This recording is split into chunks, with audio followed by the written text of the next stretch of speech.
So you watched my previous video and you're excited about Nitro. Great, you've come to the right place.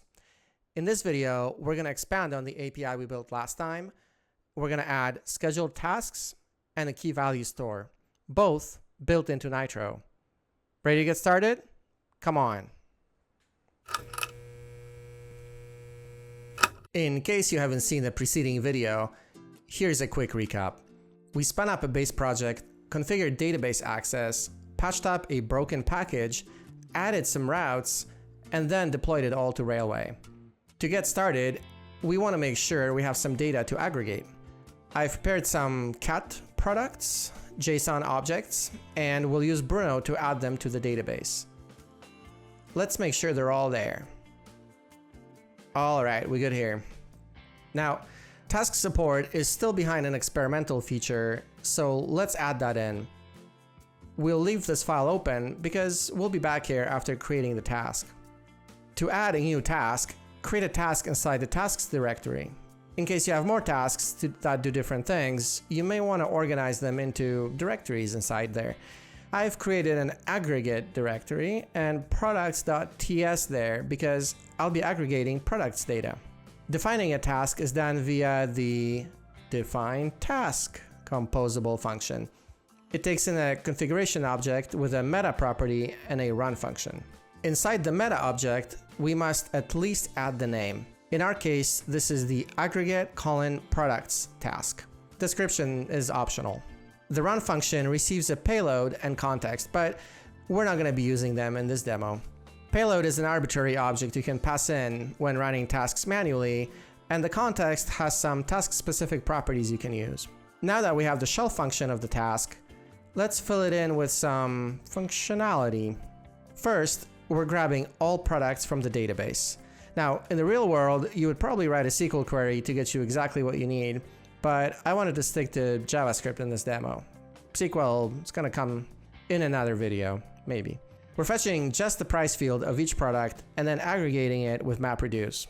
Now that we've aggregated the data we want to store, we can use Nitro's built-in key value storage to set it in memory. The use storage composable uses unstorage behind the scenes. So if you want to use, say, Redis, or Cloudflare, or Vercel's KV, PlanetScale, MongoDB, or even just disk, you can do that. Check the URL in the description to see what other drivers unstorage supports.